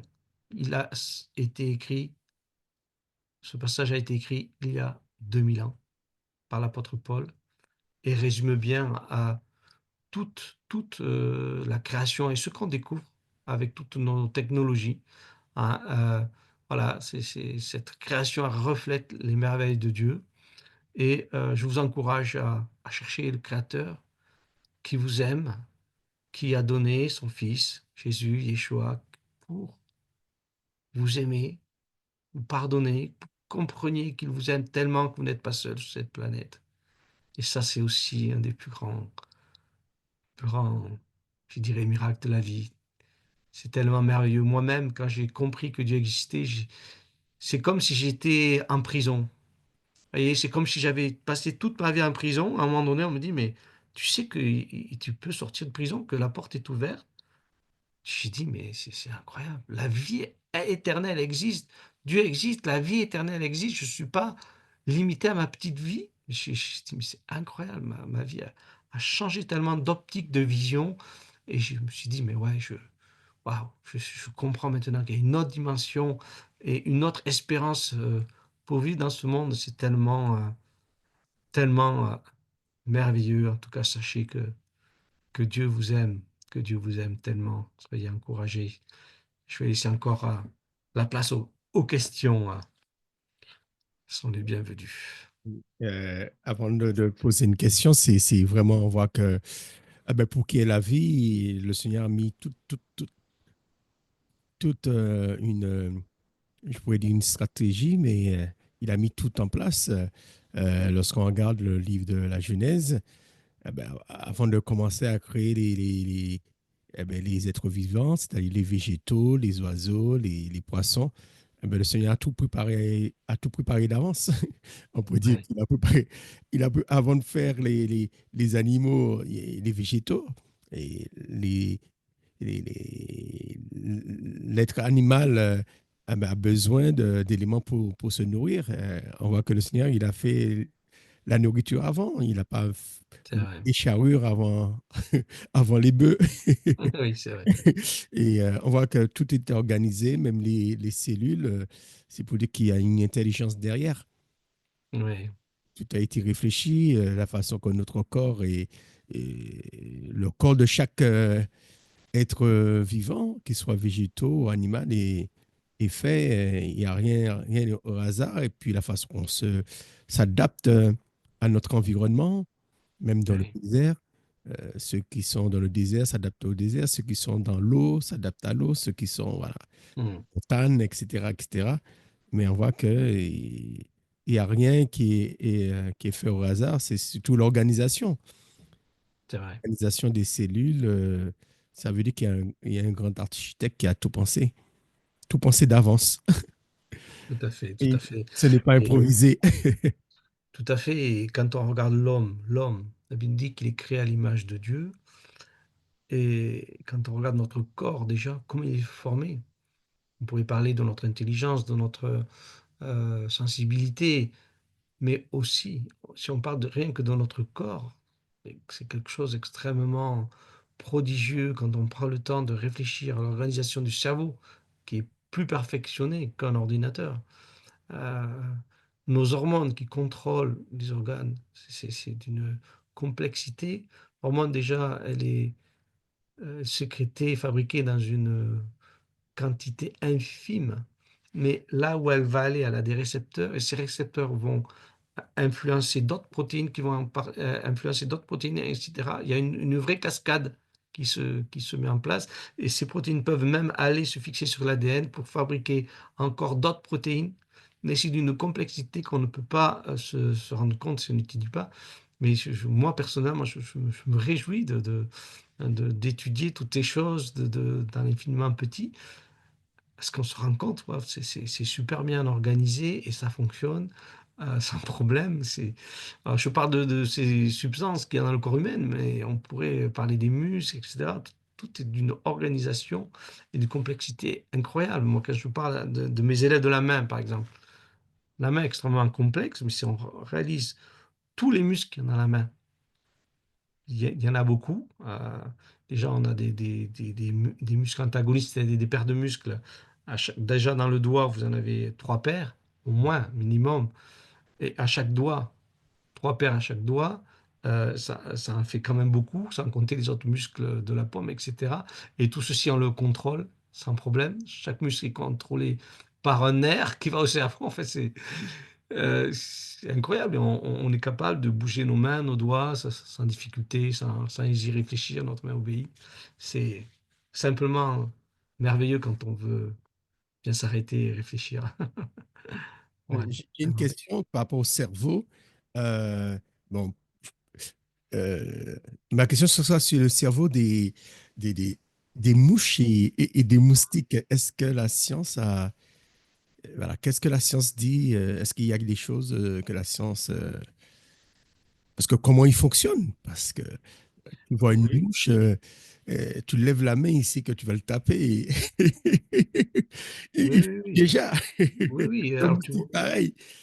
oui. Oui, tu vois, la mouche, elle a des récepteurs au mouvement de l'air, en fait. Ah, ok. Donc, elle a des tout petits poils. Quand tu vas pour la frapper, elle sent l'air qui se déplace grâce à ces petits poils hypersensibles. Et donc, directement, ça passe dans son cerveau et hop, elle s'envole. C'est prodigieux déjà, la rapidité du système, sa capacité à détecter. On a beaucoup étudié hein, aussi le cerveau des insectes. Et même s'il est très petit, ils sont capables de faire des choses vraiment étonnantes, hein. Quand Et on le voit les moustique, abeilles, tout ça, qui sont qu'est-ce qu'il capables dit sur le de moustique, faire. sur le cerveau du moustique? Ah, c'est comme, il est comme tous les cerveaux de tous les insectes, hein. Il est pas gros, mais vu la taille du cerveau, ils arrivent à faire beaucoup, beaucoup de choses. C'est assez impressionnant. Performant, il sait qu'il faut aller piquer. Oui, Et ceux oui. pour ceux qui vivent dans les pays chauds, qui a les moustiques, alors je ne sais pas, euh, est-ce qu'ils sont racistes ou quoi? Mais les moustiques, ils Ouais. piquent plus l'étranger que l'autochtone. Alors, moi, c'est que Alors, l'autochtone fait des allergies et l'étranger, celui qui est de passage, le touriste, le visiteur, peut-être il fait des allergies plus facilement que celui qui est sur place. Mais alors, je pense qu'il y a aussi une perception des odeurs. J'ai vu une personne qui était, lors d'un passage, était en Martinique, je crois, ou en Guadeloupe. Cette personne était dévorée par les moustiques. Hein. Et ils perçoivent des odeurs de peau particulières, alors que moi-même, j'étais pas embêté, ou peu. Euh, alors, ils ont des perceptions des odeurs assez incroyables. On connaît Un certain papillon, si je me souviens bien, c'est le mâle du Bombix, qui est capable de repérer l'odeur de sa femelle à 12 kilomètres. Mhm. À 12 kilomètres. Il est capable de percevoir des micro-particules de parfum qu'elle libère. Voyez? Parce que grâce à ses antennes, il a des récepteurs dessus, sur ces grosses antennes plumeuses, et il perçoit ces odeurs. Donc, il n'est pas étonnant que les moustiques soient sensibles, par exemple, aux odeurs de peau, etc. Je ne pense pas qu'ils soient euh, racistes, mais puis après, peut-être que l'épaisseur de peau peut jouer. Enfin, Une boutade. voilà. Je Ils parle prennent tout ce qui est bon, quoi. que du moment que même si tu es des Antilles, du moment que le fait que tu retournes au pays, eh ben, il tombe sur toi Ah et ouais, c'est ta fête, quoi. puisque ceux qui sont là, bon, ils n'ont pas de problème, ils n'ont pas tellement de problème avec les moustiques. C'est-à-dire, lorsque tu restes un certain temps, Ah comme ouais. ils s'habituent, comme si ça devient pour eux monotone, ils sont habitués avec ton sang, ouais, voilà, ils cherchent quelque chose de nouveau. Euh, oui, oui, mais ça doit s'expliquer, Mm. effectivement. Alors, l'autre question, c'est sur, je pense que ça intéresse beaucoup de personnes, c'est c'est au niveau des oiseaux qui se déplacent. Voilà, ils font des kilomètres, soit des fois d'un pays à un autre ou d'un continent à un autre. Et souvent, c'est toujours au même endroit qu'ils vont, hein. Et Oui. alors, qu'est-ce qu'on peut dire par rapport à tout cela? Alors, Comment ils fonctionnent c'est ils n'ont pas, extrêmement intéressant. ils n'ont pas de GPS. C'est À moins qu'ils soient- extrêmement intéressant. J'ai donné dans un petit diaporama qui se trouve sur mon site scienceetdesorigines.fr, j'ai donné des informations à ce sujet-là. C'est un petit diaporama qui compare la technologie de l'homme et celle de la nature. Et là aussi, on s'émerveille parce qu'en fait, les oiseaux migrateurs, bon, quand ils migrent, ils peuvent suivre les côtes, c'est vrai, ils peuvent suivre les côtes pour se repérer, mais une partie des oiseaux sont sensibles au champ magnétique. Mhm, C'est le cas des pigeons. Ils ont sur leur bec une sorte de petite bosse et qui leur permet d'être sensibles au champ magnétique. Elle fonctionne comme une boussole en fait. Vous voyez. Et on s'est rendu compte que même au fond de leurs yeux, ils ont une sensibilité au champ magnétique, un peu comme s'ils les voyaient. Donc un pigeon voyageur, vous avez beau essayer de le dérouter en l'amenant dans une cage fermée où il ne voit rien, vous l'amenez n'importe où, il va forcément retrouver son chemin parce qu'il se repère avec les champs magnétiques. Et ça, c'est quand même incroyable. On a créé la boussole pour nos bateaux, pour se repérer sur les océans. Hein, on se pense très savants, nous, êtres humains, mais les oiseaux, ils ont ça depuis longtemps et ils sont capables de faire leur migration grâce au champ magnétique, tranquillou, sans problème. Voilà, donc c'est une belle chose, ouais, c'est en tout cas quelque Et chose de très parlons intéressant. de pigeons voyageurs. Ça existait, les pigeons qui emmenaient du courrier, ou c'est dans les livres de contes? Non, ça existe réellement, oui, oui.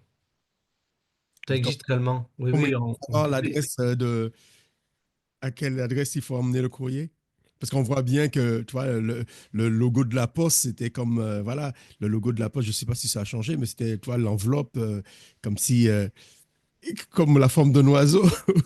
Alors, j'ai fait des fois des visites dans un centre où ils élèvent des pigeons. Il expliquait un petit peu certaines choses à ce niveau-là. Alors, effectivement, bon, c'était pas peut-être des messages très très longs, mais ils pouvaient être utilisés voilà, pour communiquer certains messages particuliers.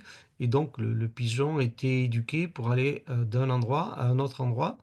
Et donc, il suivait ce trajet. Donc, on pouvait accrocher à sa patte un petit message dans un petit tube, là, et hop, il partait avec, et puis il allait rejoindre l'autre endroit prévu. Voilà. Tout à fait. Ah, tout ça, c'était avant qu'il y ait l'avion. Je pense pas que ça a remplacé la poste quand même. Non, non, non, je disais que la Poste, non, je veux dire qu'ils se sont inspirés de cela, Ah sûrement oui, oui, oui, oui. le logo de la Poste. Oui, oui, bien sûr. Oui, intéressant. Oui. Voilà. Non, sinon, c'était. très intéressant euh, pour montrer que même si on n'arrive pas à comprendre tout, mais on sait que tout ne peut pas arriver au hasard. Il y a trop de paramètres euh, Oui, pour que ce soit fait au hasard.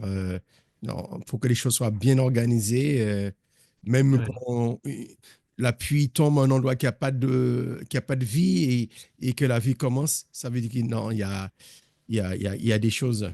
Voilà, il n'y a rien. oui, tout à fait, tout à fait.